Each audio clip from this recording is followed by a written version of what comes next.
নমস্কার বন্ধুরা, গরিবের সংসারের আরও একটি ব্লগ নিয়ে আমি মঞ্জিরা তোমাদের সামনে হাজির হয়েছি।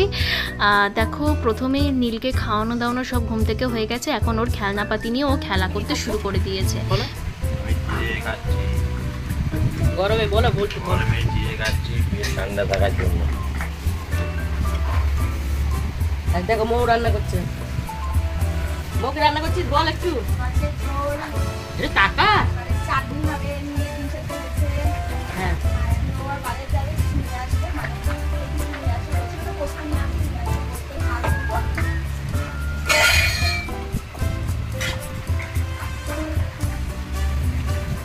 জিরেটা খুব ভালো, ঠান্ডা থাকে। এর মধ্যে নুন দিয়ে চিড়িয়ে খাই, দিয়ে খেলেই কম্বল হয়। এই জন্য নুন দিয়ে চিড়িয়ে খেলে পেটটা ঠান্ডা থাকে, অনেক কথা থাকে। একটু জোরে বলো, তোমার ওই কথা তো কেউ শুনতে পাচ্ছে না। চিড়ে ভিজিয়ে খাচ্ছি নুন দিয়ে, চিনি দিচ্ছি না, কারণ চিনি দিলে কম্বল হয়, ওই জন্য নুন দিয়ে খাই। হ্যাঁ, আমাদের মৌরানি রান্না করছে। গরমের পাঠশালা বইয়ে আমার নয়, আবার ছুটি।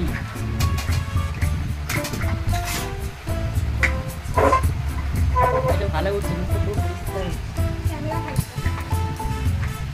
দেখো, মৌরানি দেখ গরমে রান্না করছে। হ্যাঁ দেখো, হামাচি হয়ে গেছে পুরো। আর ওয়েদারটা তো মানে দেখার মতন ওয়েদারটা, হাওয়া দিচ্ছে। দেখো, তার সাথে একটা টেবিল ফ্যানও চলছে। দেখো তোমাদের দাদা চিড়ে খাচ্ছে।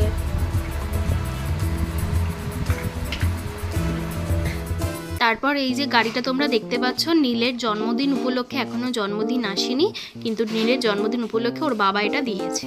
তারপর দেখো, এখানে আমার দিদা বিছানা ছাড়তে চলে এসছে, আর কতক্ষণই বা বাইরে বসবে। তো ঘরের যে আদার্স কাজগুলো আছে সেগুলোও তো করতে হবে। তো মানে এবার দেখো জামা কাপড়টা গোছানো হচ্ছে। এবার দিদা জামা কাপড়গুলো সব ভাঁজ করে নেবে, গুছিয়ে নেবে। কাজ কেচে নিয়েছে তো, তাই এগুলো ভাঁজ করবে এবার একে একে।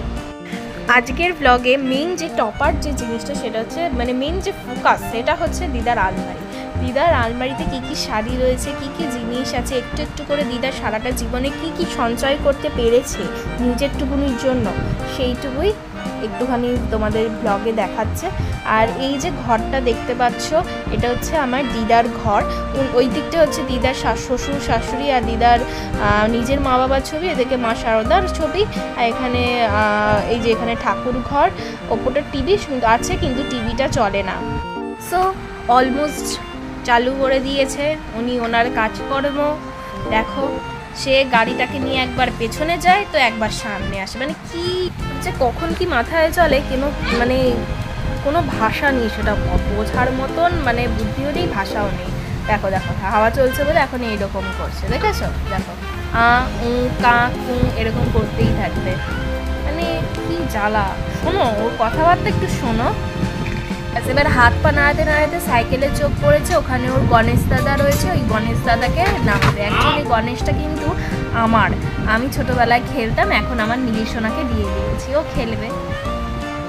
এই সমস্ত করতে করতে তো আর বসে থাকলে চলবে না, তাই দিদা চলে এসেছে এখানে একটুখানি মাছ ভাজতে। মামি গেছে নীলকে একটুখানি খাওয়াতে, মামি খাবারটা খাওয়াচ্ছে, আর দিদা এখানে মাছ ভাজছে। এই পেটির মাছটা হচ্ছে আমার নীলের, আর এই বাকি তিনটে হচ্ছে ওদের বাড়ি মানে তিনজনের জন্য। আলুটা মামি কেটেছে, এতগুলো আলু দিয়ে মাছের ঝোল রান্না করবে। দেখো হাতে খামাচিতে একদম ভরে গেছে একদম। দিদার হাতের সিচুয়েশনটা হচ্ছে ঠিক এরকম, সাথে ভেতরে সারা শরীরেও কিন্তু এইরকম পুরো ঘামাচিতে দাগ দাগ করছে, খুব জ্বালা পোড়া দিয়েছে। তাই জন্য বরফ দিলাম, বরফ দিতে একটুখানি ঠান্ডা হলো বরফ দেবার। বন্ধুরা দেখো কি অবস্থা এগুলো, তো দেখো তোমরাই দেখো, যে মানে যাদের হয় তারা তো জানোই।